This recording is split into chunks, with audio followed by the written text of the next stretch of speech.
Namaste, everyone. Welcome to our IG Live on fasting with Dr.Shreejit joining us soon. Hello, everyone. Namaste.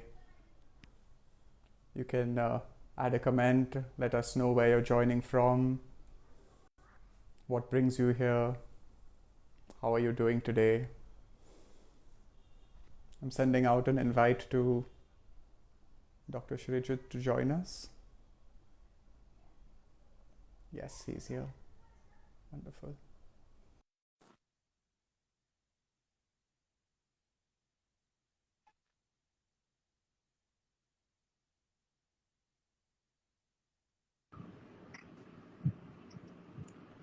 Hello, Doctor. Namaste. Namaste. Namaste, Harsh. How are you? I'm good. How are you, Dr. Shreejit? I'm good. Good. Nice to be Where are here. you joining us from right now? Hmm. Currently in Rishikesh. Okay. Where are you currently? I am in Lonavala right now. Great. Came back to college here. Great. Great. Yes. Yes. So we have some people joining us. I've requested them to let us know where they're from, what brings them here, and what interests they have in fasting. So we can also get started on the topic. And now that everyone is coming together, Yeah. why don't we start with our opening remarks? You can go first. Before you begin, I'll give a short introduction for you as well. So for those of our viewers who are not aware, I'm sure many of you must be, but Dr. Shreejit has completed his BAMS from Pune, and he also afterwards went to Kerala to study Panchakarma, where he completed learning and practicing Panchakarma there. And then he went on to complete his master's in yoga and life sciences. Currently, he's in Rishikesh, where he set up his new place called Anahata Ayurveda, and they offer consultations, treatments, panchkarma therapies, and lots of more going on. So, yes, doctor, our topic for today, fasting, ancient wisdom for modern times. Right. We can go for it. Yeah. Thank you, Harsh, for a wonderful introduction. And it is very good that we are here on this platform again to discuss some important topics related to fasting and something which has been there for centuries and somewhere we lost it, and again it has become such a huge thing in our tradition again and in our culture and in the modern science as well. So fasting, as we know, uh, in Ayurveda we also call it upvas, uh, or not in Ayurveda but in our Sanskrit language, or in our traditional uh, language we call it upvas, right? And it has such importance that it is like right from our childhood we have seen people around us doing it. And somewhere with me, I used to always think why it is that people fast, or why is that people just want to not eat for certain for a period of time. Food is available, why is food there if we we don't want to eat it, right? And what are these people doing? That people are crazy. Like, it's living in a city, we always have that kind of mindset because maybe nobody told us the reason behind it. Only thing which we knew was like it is done for gods, or it is done on this specific day because there is this puja, or maybe there is some ekadashi which we don't know what it is. But as we grew up and we were introduced to different aspects of this science, like coming even when I was in my BMS doing Ayurveda, I was not so inclined towards fasting. My understanding of fasting only grew after coming to Rishikesh and starting to do yoga. That I felt something which through which I could start doing fasting, and since then it has been a very wonderful journey because I think fasting is something which is it has become a part of my lifestyle. I think that is what the reason why we both are here, because I think we both fast also. I think, of course, with along with all the people around, we both like I have been, and I know that you also have been fasting on a regular basis. I have been fasting like almost for 2.5 years now, and I have seen some wonderful results through it. So that is what this topic, which is very interesting, and that is why we are here. I think to discuss and to share this knowledge which we could get and we could experience. Yes, I think I would like you to say something about it as well, your experience of it. Like I think we can start with discussing this, make it more practical and more like talkable to all the people around you. Of course, thank you so much for that opening. It was nice. And yes, coming from experiential point of view only to go further, even I have been practicing fasting on a regular basis since almost 2.5, 3 years, about the same time I think we started. Yeah, And I can really feel a lot of effects, a lot of changes. And one very particular thing is that I look forward to yeah, it. That, oh, I have to fast, it's like something that I look forward to with joy. Like, yes, like I'm looking forward to it. So it's not like you're taking away joy from yeah. life when you're doing fasting, which I think is something that people Think, also, face this, or like face this thought like, oh, why are you fasting? Because it's uh why are you ill health? Is there something wrong? Those kind of things. But actually, this is something that is a practice that can be inculcated to prevent, things from happening, as a prevention as right, well. right, right. So, and the joy factor, it is a joyful practice. It's a joyful act to fast. Yeah, So as we see, like, fasting is prevalent in all cultures. Coming from Indian culture, of course, we have a great history of fasting. But even from other cultures, we have Christianity, we have Islam, we have all these other different Buddhism, all of them coming together, and all of them have these values of fasting already embedded in it. So, like, we'd usually fast for some occasion or some festival or something like that. And from there, we'd have the practice come into our life. So, associated with, cultural yeah, association is there. But even to go beyond culture, I think we can all notice this if some of us have had pets, and the dogs, like, especially, when they feel unwell, they just don't eat any food. They also go on a yeah, fast. And this is prevalent in nature. Animals also just go on a yeah, fast. When they also have something upset, or when they don't feel the certain conditions within themselves are right, automatically nature leads them to go and fast.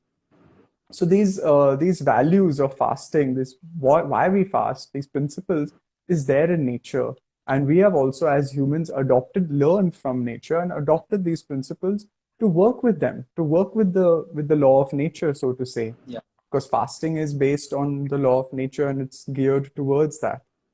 So I think that is a really important part to remember when approaching the subject of fasting as well. Yeah, definitely. I feel that definitely there is a very strong base which is there, like coming from doing fast, starting to do fasting, and then talking about it, because people has like being living in Rishikesh and people coming from all over the world, they ask you this question about fasting.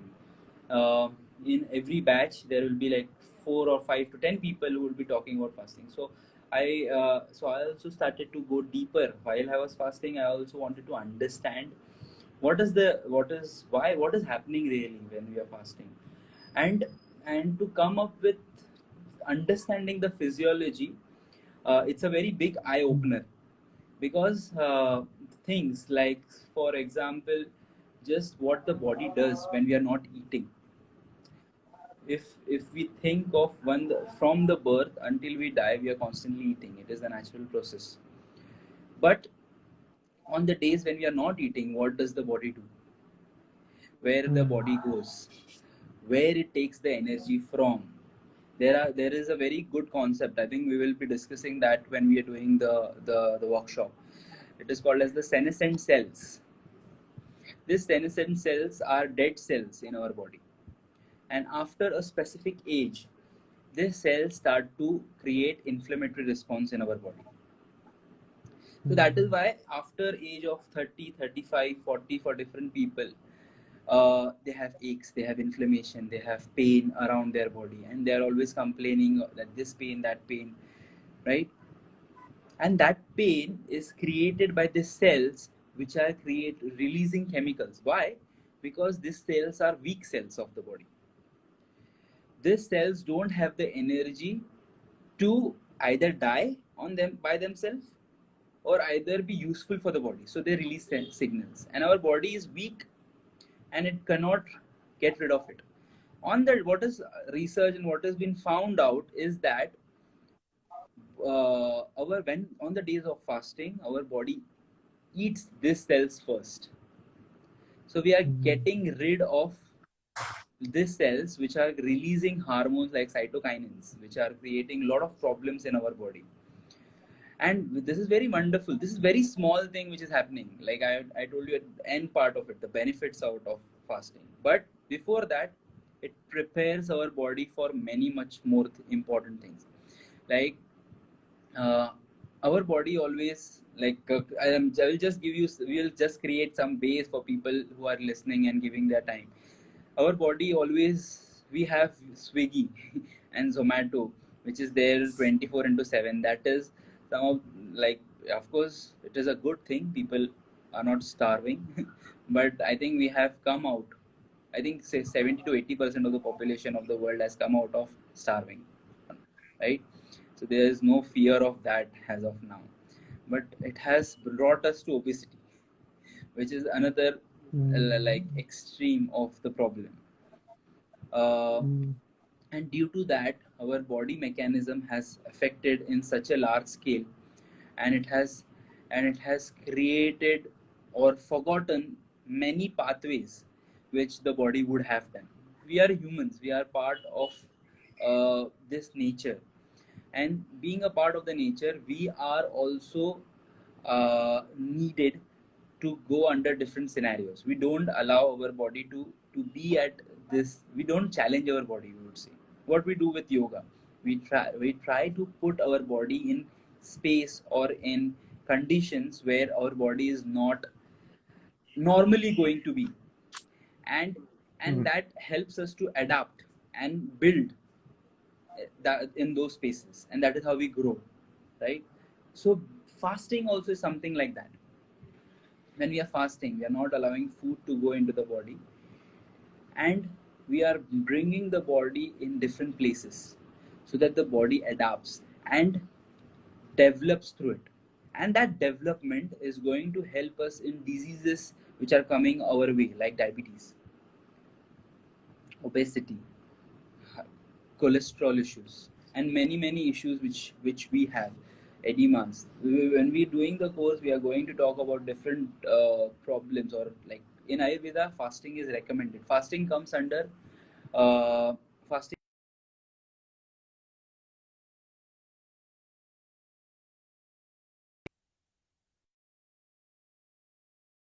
Are you here? I have some connection issue, I think. Yes, it's back. Is it It's clear? back now. Yeah. Yeah, I can hear Yeah, you. yeah. Yeah. So Yes. yeah, fasting it comes under Langhana Chikitsa. Langhana is reduction therapy, we could call it in Yes. some way, right? There are a lot of Langhana Chikitsa, and Upwas comes under one of it.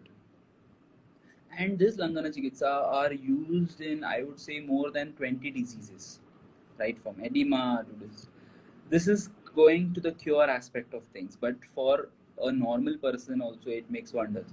So that is why I think this is the best time to talk about this subject, because I think we are entering the Varsha Rutu, and as you know, we are also will be entering Shravan, which is considered to be one of the months where we do fasting. Like at least from as of like me, I know it because Shravan, when I was in school or when living with my family, Shravan was the month where people used to fast.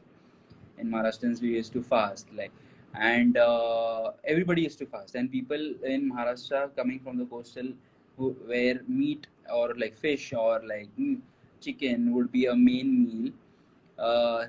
for that 1 month or 1.5 months, meat was not allowed. And I used to think why we are doing this. What is the reason behind it? Then coming to Ayurveda, understanding that the Agni becomes so weak during this time that fasting is required. We will see, we also see that fasting is recommended or brought in different cultures at the time where there's season changing, because that is also the time where Agni is disturbed majorly. So I think that is what is so intrigued.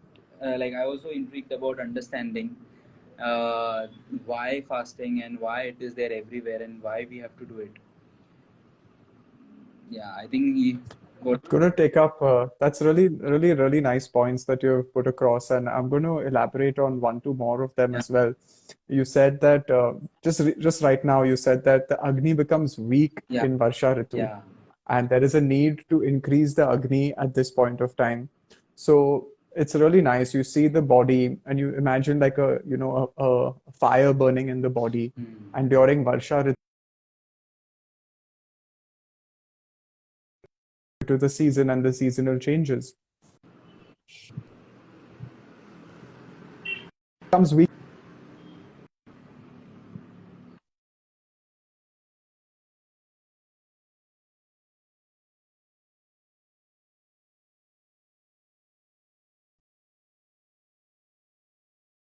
some Think now it's I think now it's no, stabilized. yeah, it's better now. Yes, yes. Okay. So I was saying that during Varsha Ritu, the Agni is weakened, and fasting is recommended as a Langhana therapy, as a Langhana chikitsa, to Yeah, increase this because okay, is my video there? Can you see me, doctor? yeah, I can see you. I can see you now. It was paused for some time, but I think now it's fine. Okay. Yeah, Okay. Sorry. So we consider fasting in the yogic in one of the yogic niyamas, which yeah, is of yoga like asana, pranayam, pratyahar, all of these practices, they come under the practice of tapas. And even yeah, fasting comes under the practice of tapas, or we say upavas.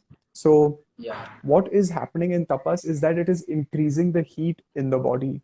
So, by right. actually not intaking food, or maybe intaking only certain kinds of food, or at certain times only, what we're doing is we're able to increase the heat in the body, we're able to increase the Jatara Agni in the body. Yeah, And when there is an increase of fire, and then there is no intake of food, automatically, like you said, the scientific process that goes on, it starts to eat the cells, those dead cells inside, and it starts to yeah, go into the reservoir of the cells, instead of taking from what body. So that's a wonderful thing, because that is when the practice of that's when the detoxification starts happening. That is when all the mucus, the kapha dosha, and especially all the mucus parts inside the body, which are yeah, also responsible for the cause of disease, the excess of mucus, that starts to get dislodged, and we are able right. to use that to our benefit to eliminate that. Hmm. So it's wonderful how, like you Right. said, during Shravan, Hmm. it's the Agni goes down, and according to the culture and the practices that are followed yearly every year, people enter into this phase of fasting. Like we find this Lent in Christianity as well, and in Islam as well. It's there everywhere. And according to their calculations, they have made certain practices available to the people of the culture. So it's wonderful how we also can practice this on a yearly basis, and we can keep coming back to it every year, and even prepare for the next year in a certain way, because fasting in olden times was actually a practice that was done looking at the tithi. The Hmm. panchang is looked at, particular tithi, whether it's Ekadashi or whether it is a Amavas or a Purnima or some special occasion, then the individual would practice fasting and practice fasting. Why would they practice fasting? So, because it's so associated with culture, and the words upavasa, upa and vasa. Upa means near, and vasa means vasati, means to be near. So to be near the Lord, or to be near reality, simply. So to be with yourself also. So you're abstaining from food, or you're only abstaining from certain kinds of food. And in the process of that, you are trying to just sit more nearer to you. True. So it's a discipline of oneself. You discipline. It's a discipline of the mind. It's a discipline of the tongue, in that sense. So just holding back and practicing your exercising your willpower over your actions, because Yeah, again, because of consumption patterns, you said Swiggy and Zomato and all these things, it's just yeah, not even we don't even have to get up for it anymore. It's literally right, like just tapping away. right. So like the action also to for food, to procure food, for example, also coming from the perspective of like how in the house we have to, when we have to prepare a meal, you have to think, okay, I'm going to set out, go get these vegetables, come back home, Mm, chop them up, perform all those actions, prepare the food, and then finally you get to eat the food. So there's a lot of activity that is involved in the process of procuring, cooking, consuming food. Now that activity is less. It's, just an app away, and you can just tap it, yeah. and not doing any effort to really, procure the food and or cook the food yourself.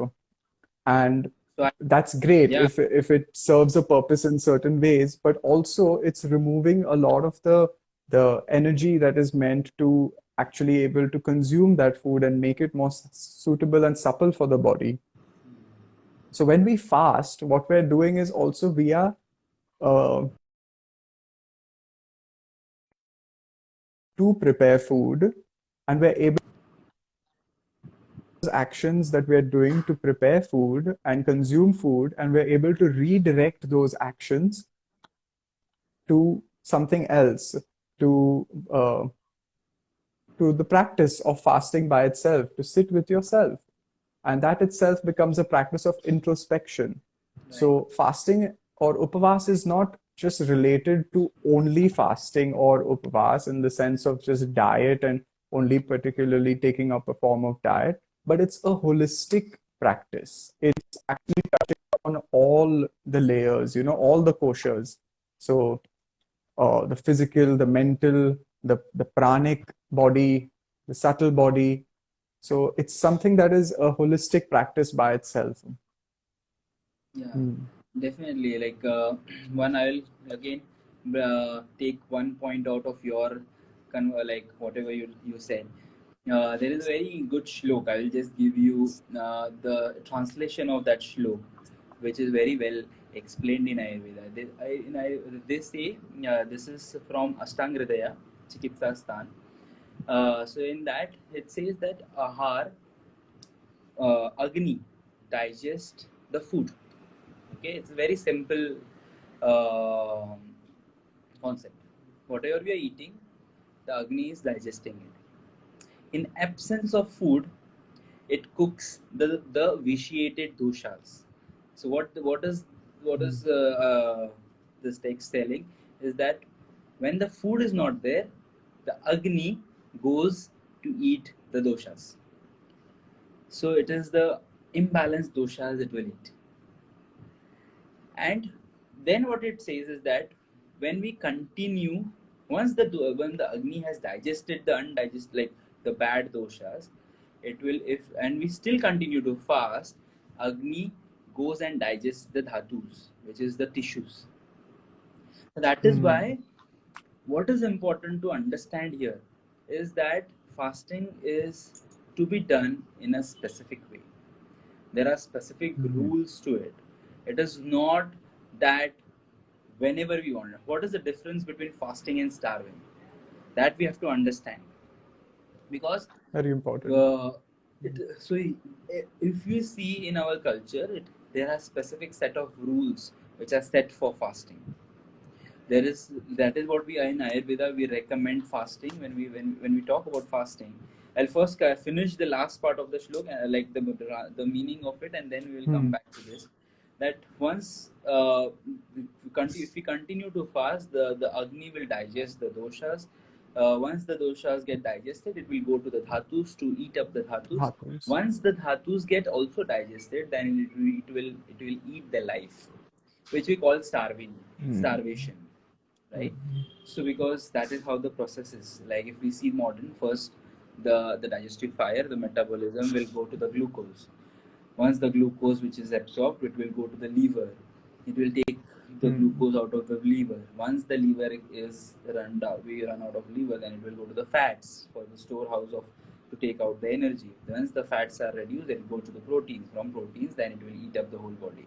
This is how basically we can translate it to. But that is the what we take out of this shlok is that we have to do it in a right way. It has to be done in the right duration. Now again, there are different sets of people. What Ayurveda brings us or helps us to understand why our tradition we see so many different kinds of fasting. One thing which people always tell me or people used to always ask is that isn't fasting not eating anything? Yes, like they would say like, okay, fasting is not to eat anything at all, but in our culture or in Ayurveda we have gone one step ahead to understand the body's requirement and then give what is required for the body, because for different body types maybe fasting will not be doing it for 36 hours. It will be difficult for maybe a person who is a vata or maybe for a pitta. There are different scenarios. We will be discussing that in detail when we are doing the workshop, definitely. But there are different scenarios for the body, and according to that, there are different kinds of different fasts which are applied. There are fruits fast, there is fruit juice fast, then there are different like we call the phalaha, like upvas ahar, right? Which is specifically given to us during fast. That is also a part of fasting also, because we are refraining from eating the basic constitutions which are there of the food, and then we are eating this. So that also becomes fast in different ways. So this is something which was very important to understand for us, that to fast we have to there are many different aspects which we need to understand. We cannot just eat whatever we want, because most of the times what happens is that people will force themselves to fast, and because everybody understands that fasting is good, but to apply it into routine, it's a task. Like my struggles initially were when everybody is eating, why should I fast? Because it's so easy to not it's so easy to eat and it's so difficult to not eat, Absolutely. right? And my challenges were that on the day of fasting there are 7 days in a week. But on the day of fasting there are people who will come and invite me for dinner. On the day of fasting they will bring me food, they will bring me samosas or something which I like, they will give me sweets. Suddenly like my friends will be sharing photos of what they are eating, and I don't know, somewhere I felt that this is somebody's testing my resolve. That, so I started it because I was very, coming to Rishikesh doing yogic practice. I was very I wanted to. I started it from a spiritual aspect, from a spiritual point of view, to because I had my love towards Shiva. So I was introduced to fasting through that. So so it was something which was very difficult in the beginning, because I have to fast. I don't want to eat in this during this time. But the challenges which came, it was playing with my mind. So that is why I feel that there should be some deeper reasons also to fast, because to not eat during when everybody is eating is slightly difficult. There should be a strong resolve. So resolve is very important, I feel, when when it comes to fasting. Without resolve we cannot do anything in life, right? And here, for getting benefits out of fasting, there also needs to be a very strong resolve. I think if we start from that, then it becomes very easy, because the nature is going to give you all kinds of problems for not eating, for eating, because our body also, like another questions and another things which also have experiences that, uh, the challenges which we have is that the body also plays, because body is very, is like us. We give all the comforts to the body enjoys it, and then we make it struggle. If you see people who have not been walking, or people who have not been running, or people who have not been doing physical activities, even small walks become such a challenge for them. Mm. And then they complain that I cannot do this, because they because we have provided that comfort to the body enjoys that comfort. Body is more lazy than us, if we make it do it. Mm. So when we give food 24 into 7 to the body is happy. Body will say that he will give me food, right? It just waits. Okay, that let us wait for 1 hour, like until 1 o'clock. He is going to give me. I have seen it. He has been doing it for the last 10 years. Let's wait. And then when we are fasting, body after half an hour says, what is this guy doing? Is he becoming crazy or what? So they have a meeting, and they say that let's wait. I think he's forgotten, maybe he's a little bit busy with work, and then he will. So after 1.5 hours has passed from the time which we are eating, they have a serious meeting, and then they think that what is happening? What is this guy doing? This guy has become crazy. So what they do is they will drop our blood sugar. Body drops the blood sugar, because body thinks that this person has forgotten to eat. So body Mm. creates a false hypoglycemic condition, where the body reduces the blood sugar. It is not that the body does not have in glucose. Body has glucose, but the body creates a false alarm, because the body thinks that this guy has forgotten it. So for a short year, we would have experience. I think everybody here listening to this conversation would have experience, when they are fasting, there will come a time where it becomes like you just go to the kitchen and eat whatever is available. But if we go Mm. past that through our strong resolve, we'll see that everything becomes normal. Now, how is that possible? We did not eat. Mm. There is nothing which went into our body. Then how did everything become normal? So the question, it is the body which is playing with our mind, and it is trying to create scenarios uh, where it is where you want to eat, and then if we eat, we lose there itself. But if we go through it, we win, and then that is where the process starts, and that is how we. There are many mechanisms which are happening, but this is something which I wanted to share with people who are there. I know that people would have very great experiences of fasting. What is your challenges? I would like to also ask you while you started. Maybe now everything becomes, and also I felt that after a point everything becomes very normal. You don't eat for a long period of time. You don't even feel like eating. You are very balanced. But initial stage is where the resolve is tested the most, I feel. Absolutely. It's to strengthen that resolve and to keep strengthening that resolve, because it's like a muscle, right? And if it's Yeah, not exercised, then again it's going to become weak, and there's no that we can't do anything without a good will, without yeah, a good resolve. yeah, I just want our viewers to, I wanted to let them know that I've been noting down the yeah. questions that you have, and we'll be taking them up as well. So you can just hold on for a few more moments. Um, yes, thank you, everyone. 1 second. Yeah. Okay. So you were saying about how, it's basically like fasting is you're giving the body more food, and that's what the body wants, and you just keep feeding it. Yeah, So like fasting is that which helps us to break that process. And we all know, like just imagine like the body like a machine, and it's working 24/7, always digesting and eliminating, digesting and eliminating. So just to give that machine a rest for some time, to give that process a rest for some time. And when we're not giving any input into the body, we're not giving any food into the body, and we're just allowing the process of elimination to take place properly.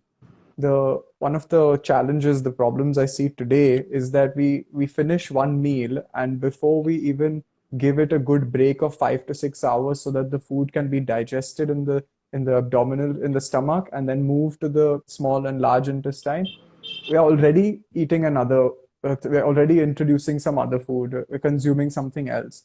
So the process of digestion and elimination is again come back to digestion. From elimination, it's brought up again into digestion.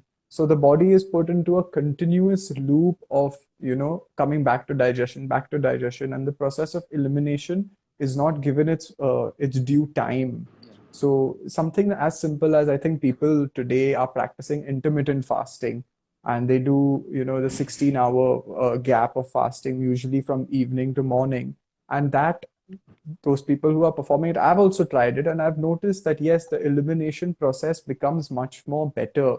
especially in the morning. You only take some coconut water, or you take some water like that, and there's a nice elimination before you reintroduce food into the Yeah. system.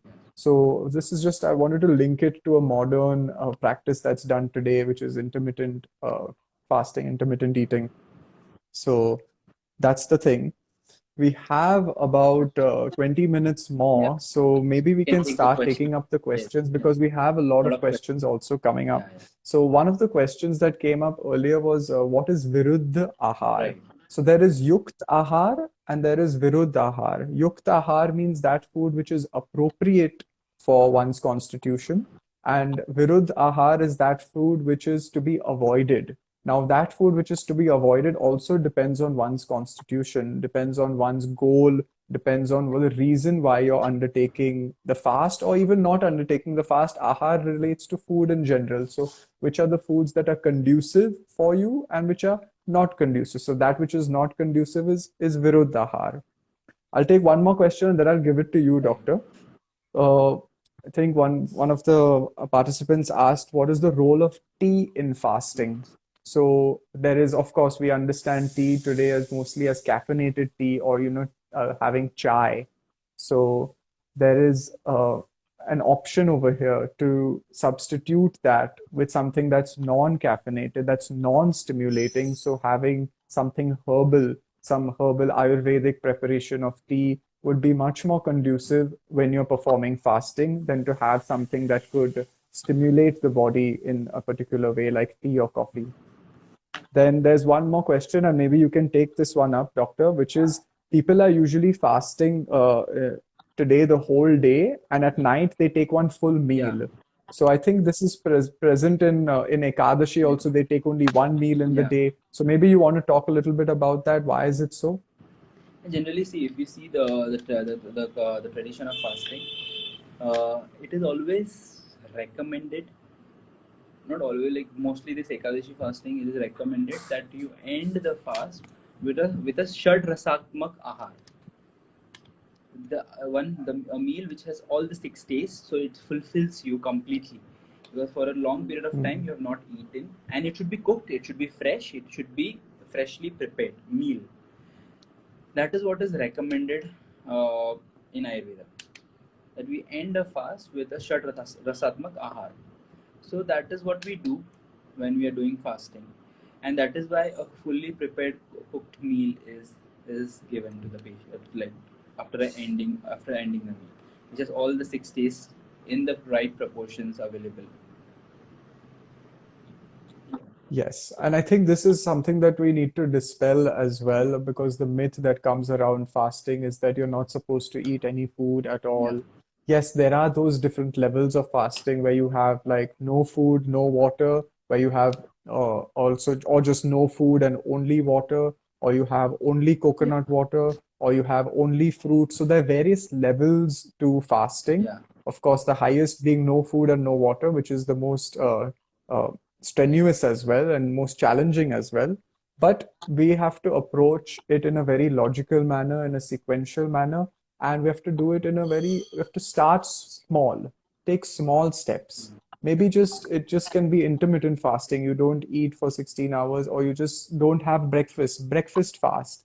Actually break fast. You actually fast for breakfast. You don't have anything for Yeah. breakfast. Or you can, there are different ways of introducing fasting into your life. So we'll talk more about that, and how that particularly how that pertains to each individual based on their prakriti, and based on what the reason they're taking up the fast for during the program. Right. But to come to the next question, so can fasting help me lose weight?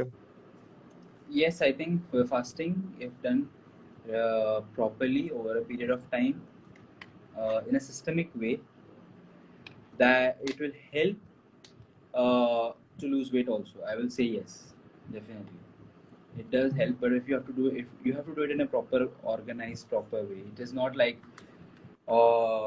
you do it for once a week and then suddenly you will not do for 6 months. It's not like that. There is a system for it. If you Hmm. do it according to that system, body understands the metabolism, and it definitely. I have myself experienced that, so I would say yes.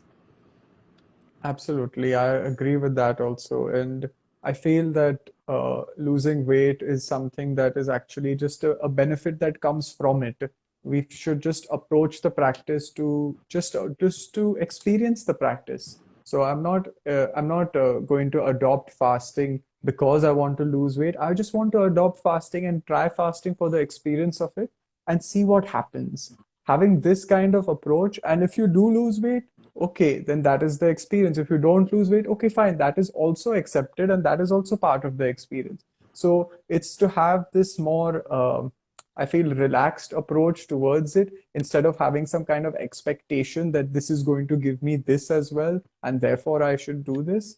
So because I say this because fasting come to me comes as a very as a spiritual practice as well. Like it is, fasting is like a prayer. It's actually like a prayer. So when we are doing a spiritual practice, then we don't actually have any expectation from that. We just do the practice for doing the practice. Yeah. And I think that is important as well when we're discussing about upavas out Right. here. So more questions are coming in. I hope we have been able to answer a few I of think that you. is what I'll just little bit And add on to what you said. You very correctly sure, said. sure. Like most of the times we look at these things and think what we will get out of it. What I have experienced that what we get out of it is much, much, much more than what we are looking for at a very systemic level. And I would only suggest that people should get into it, and then they will get things according to their requirements, and it will be Hmm. much, much, much more than what they ever expected. So that is wonderful aspect of it, because it has the spiritual base also to it. Maybe because of that, it gives us that. Absolutely. It will give you more than what Yes. you have asked for, or what you think you're looking for something great, but you can, you never You know, you never know. might Yeah. receive something even It greater. plays with So, your mind. It will restructure the mental hmm, aspects, mental patterns, and many much more things. absolutely, absolutely. The sublimation Yeah. of, certain desires and all that comes along with it. And talking about that, like, there was a question out here, can I have my masala chai while fasting? So, Yeah, are yeah. you You should take fasting this to question. have your masala chai, or are you actually taking a break from having your masala chai every day so that you can actually see what it's like otherwise? Yeah. So, this is a question that we all need to ask ourselves, I because think again, this is a personal practice. that's true. Well, And I'll just say, I'll finish this line. yeah. And you all, doctor, you only said that it is self-imposed. Like this is something that we do on our own. Our own effort is made to practice this. So when we're performing something that is self-imposed, we get to choose as well what we can allow and what we Yeah. disallow. So, you know, if you're addicted to chai and you can't go a day without having it, maybe you can have it on the day of your fast. You can allow yourself that. But then you should also introspect and question, why did I even take up this fast in the first Yeah. place? Because of that chai, so that I can take a break from it, or to realize about my consumption of it, or whatever the experience that is coming to you when you do that. So that something that I thought I'd like to share with that question. Right. You wanted to add something, Doctor? Yeah, that is what I was also wanted to add is that we can look at it from this perspective that there are 7 days a week. Mostly, what I recommend is like 7 day, once a day fast in 7 days, once a week fasting. So we can look at it as there are 6 days where you can do whatever you want, but to do whatever you want in the 6 days, you have to do one day where you're doing that tapas for yourself. And I have seen that through my experience, my Agni becomes so strong that I can, of course, it becomes summer in many ways, it becomes balance, and then your cravings for food will be affected. You will not crave for the same food which you would already normally do, and then you respect, or the same food which you were eating normally becomes much more tastier, and it becomes much more enjoyable. So the because on that one day you have thought about food initially, you have thought about food in such a big way that even that simple roti becomes so tasty for you. And that is what we also lack, I feel, is that because we get food, and we get so much food that we don't respect it. And this one day allows us to respect food more than what we will, because that is the time when we understand the value of it. Wonderfully said, Doctor. It's a great gratitude Yeah. that we should pay to the food that's there on our plate every meal, because there's so much that's gone behind it to actually even come to our plate, and we can enjoy that food, uh, paying respect to it, and having grace is very important when we're partaking of a meal. In the yoga tradition also, there is a very nice shloka that comes on mitahar. In yoga, there is the practice of mitahar according to the Hatha Yoga tradition. And Swatamaram, he says that um, Shiva samprityai mitahara sa uchyate. So food is when we're taking food, it has to be taken in the right amount, leaving 1/4 of the stomach empty, means half of the stomach is filled with food, quarter is filled with water or some liquid, and quarter is left for air. So there's a nice circulation of material in the stomach, and this is to be done as an offering to Shiva, or as an offering to the Lord, or to oneself, to one's higher self. And that is a very important part as well, I feel, when discussing about ahar from the yogic perspective. I think there was one question on Okay, diabetes. I so think there were two questions on diabetes. yes, yes, that's right. If you want to take that up, you Yeah. can take that up. There was a Yeah. question on So, specific to vata yeah, I would dominant suggest as that well. if you want to do fasting, and if you want to apply it for your diabetic patient, or if you are a diabetic patient and still you want to, you can do it, but definitely it needs to be under observation. So during the course, I will try to provide a mechanism in which you can work with doing fasting. Of course, it will not be normal. It will be uh, it will be something which has to be customized for specific problem. So definitely fasting can be done for diabetic patients, but it has to be under guidance or under observation, and slowly introducing it in the right way would be required. And there was also, I think, one question related to vata imbalance. If there is a vata imbalance, definitely fasting has to be not done in the standardized way. It needs to be if specific see, vata imbalance is a very vague word, I would say. It is a very general word, because there are 80 diseases related to vata, and then what we call vata imbalance, I would say that vata is imbalanced. There will be, we are talking about 80 diseases, but all these 80 diseases are different. So you cannot see that again it becomes very specific related to vata imbalance, what diseases we are having, and then it can be decided according to that. That's a nice reply, and I think we'll be going more into particular imbalances and all during the Yeah. program as well. We'll be generalizing some of them, and we're just going to have a nice overview of all the different approaches from different constitutions, from the yogic perspective, the Ayurvedic perspective, during the upcoming program that we're having on 15th, 16th, and 17th of July. And a little bit more about the program, but before we can take one question, maybe, yeah, we can still take one question. If anyone has any more questions, they're free to share. There was one question that was put up earlier. Are there specific days when we can fast, which makes it easier to fast? And I think this has been answered already. It's prevalent in culture. It's there in our culture. Like, for example, uh, just as simple as the Ekadashi fast, which is Ekadashi means the 11th day. So the 11th day of the moon, which falls in both the waxing and the waning phase. So during both these phases, that particular day is more conducive to fasting.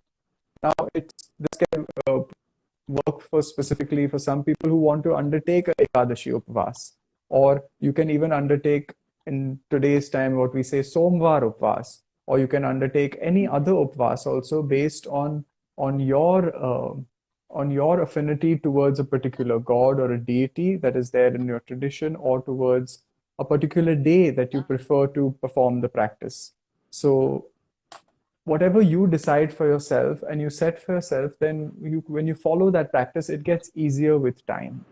And exactly what will help it? Practice will help it. If it's not easy in the beginning, what will help? Practice will help. So you have to keep coming back. Fasting is a practice. It can become a way of life as well. You can completely imbibe the values of fasting and spread the values and enjoy and reap the benefits of fasting for your entire life. Yeah. I think there are people who are asking about the workshop. I think we can talk, we Yeah, can tell so about the workshop, and we then can go a little bit more about that. Definitely. Do you want to speak about it? yeah, I think so. This workshop would be on for 3 days, right? Uh, Starting from 16, 17, 18. Just correct me if I'm wrong, Harsh. Sorry. Uh, Yeah, yeah, you're right. 16th. yeah. Oh, sorry, 15th, 15th. 16th, Yeah. Yeah. 17th, Starting and this, we are having yeah, this workshop 18th 15th, 16th, 17th. Uh, and 18th is when actually the yeah, Shravan is starting. month, the fast month starts, and people undertake the practice of fasting from that day Yeah. onwards. So So it will be a we good wanted start. this to be as an introduction, as a start to that for those of you who are inspired to take up this practice over the next month. Yeah, so we will have this workshop would have two aspects of it. It will have the Ayurveda aspect. It will have the yoga aspect. The Ayurveda aspect will be covered by me. I will be starting the every day on 15, 16, 17. I will be taking the sessions from 5:30 to 6:30. On the first day, it will be talking about the physiology, the kriya, sharir kriya of upvas, uh, what is happening when we are fasting, what is the physiology behind fasting, why we should fast, to understanding from a scientific perspective, because that gives us clarity and that gives us depth to practice. uh, it really helps us to understand what is going in our body while we are fasting. So we'll start with that to create the base, and then we are going to get into the Ayurvedic aspect of how it is necessary to understand what is your requirements with fasting regarding the different body types. So the second session would be more concentrated, focused on that.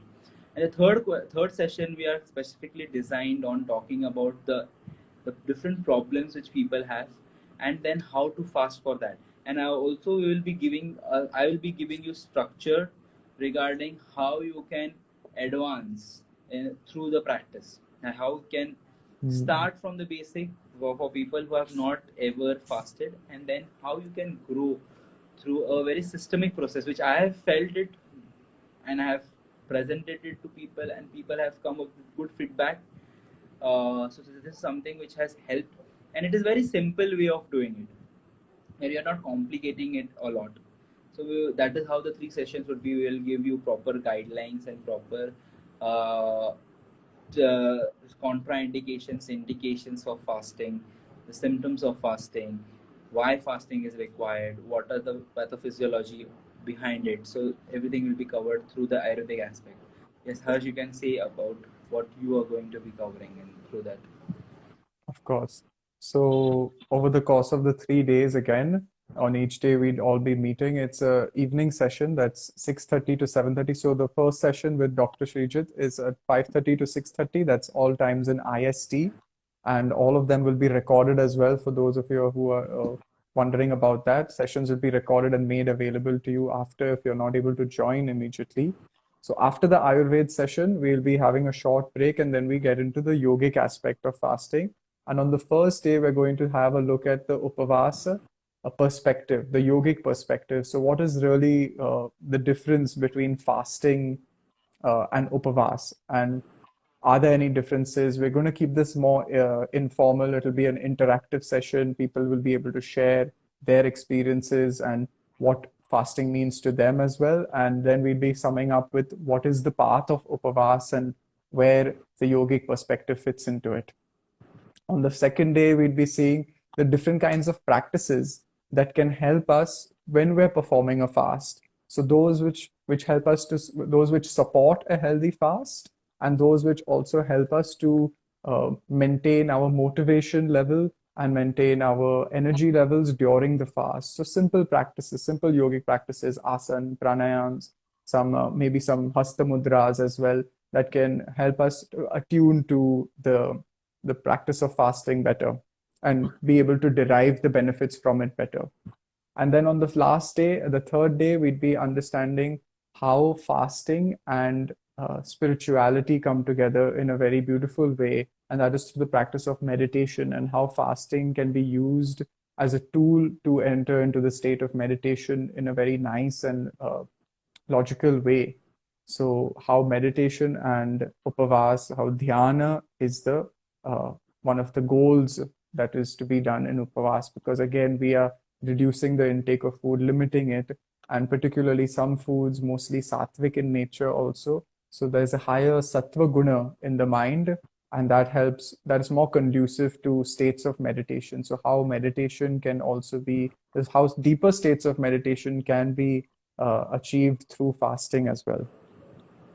So there'll be some experiential session, there'll be some knowledge sharing session as well. And through a combination of both, we'll be approaching the topic from the Ayurvedic and the yogic perspectives to give you both the perspectives and help you understand your position in life with fasting, your relationship with fasting, if you'd like to adopt the practice, how you'd like to adopt it step by step with guidance, or on your own you'd like to try. So there we'll be presenting to you all the parameters and how, if you'd like to even continue with us further on the journey through the month and later, we'll be happy to guide you.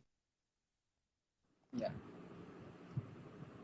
Also, just to sum up a few more things about the program. So 15th, 16th, 17th of July. And the timings, as I mentioned, 5:30 to 6:30 is the Ayurveda session, followed by the yoga session. And then there'd be a break. Then we're done for the day. And similarly, over the other 2 days, the fees for the session would be 3,300 Indian rupees, and that's about $62, $63 for those of you who are joining from any other country. And the sessions will be recorded and made available immediately after they're completed. So you can also catch up with it as soon as you have the time. If you're joining from any other zone, or for some reason you're not able to join us live. I think we covered everything, Yeah. right, Doctor? Is there anything else about the program? No, I think it's I just think. waiting to be started, and we want to just quickly start it and make it much more interesting, because I think this is something which needs to be brought to the people, and people also are interested and want to do it, but I think we can just help it, because it's not just because we. Yeah. Absolutely.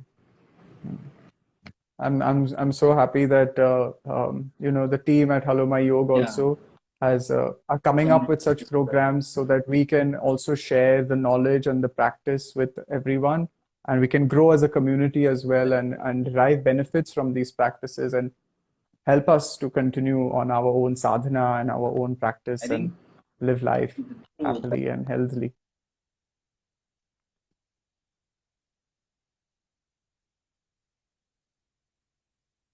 lifestyle. That, and what we understand through Ayurveda and yoga is that health is not a commodity which you can go and buy in the shop. It is a process which we have to live, and this process we need to add a lot of things to make it fruitful. uh, it helps with longevity, helps with keeping the doshas under balance and everything, but we have to apply or be in the process. So once we apply the right process, with all the different tools which we are having from different facets of the science, it can make our life long, and that is what we are working for, right? We want this life to be long, even if we don't want to be. That is what Ayurveda and yoga talks about, that to have a long life.